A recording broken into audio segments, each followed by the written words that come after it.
Dans la nuit qui suivit, les Dalton, les célèbres magiciens, préparaient leur nouvel spectacle. Il y avait longtemps qu'ils n'avaient pas réuni un public aussi large et enthousiaste. Les murs de leur salle de spectacle, somptueusement décorés, semblaient vibrer d'excitation. Les Dalton, en tenue noire, s'activaient dans les coulisses, vérifiant les derniers détails de leur numéro. Soudain, le grand nain, le plus âgé des frères, apparut sur scène, entouré d'une aura de mystère. Il s'approcha du micro et lança un regard mystérieux à la foule.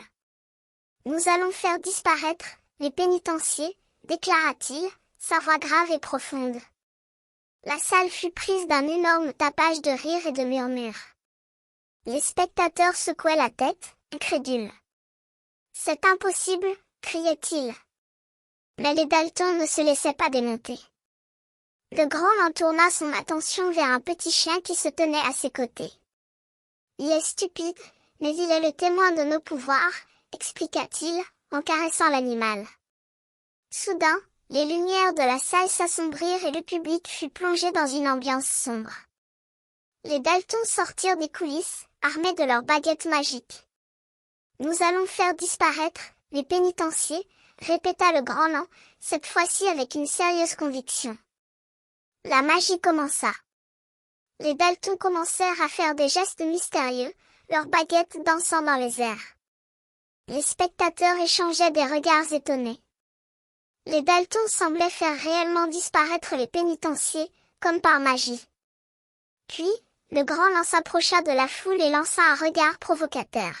« Vous voulez des saucisses ? Oh, des saucisses !» Les spectateurs éclatèrent de rire.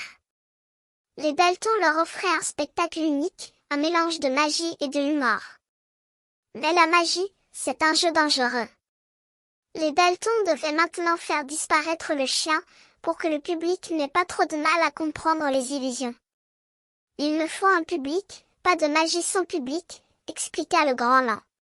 La salle fut plongée dans le noir et les Dalton sortirent des coulisses, l'air de rien.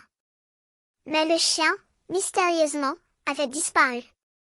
Le public hurlait de rire et les Dalton, satisfaits, leur offraient un troisième numéro, encore plus étonnant que les précédents.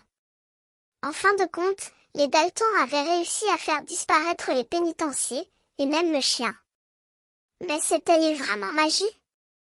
Ou était-ce juste un spectacle, conçu pour amuser et étonner?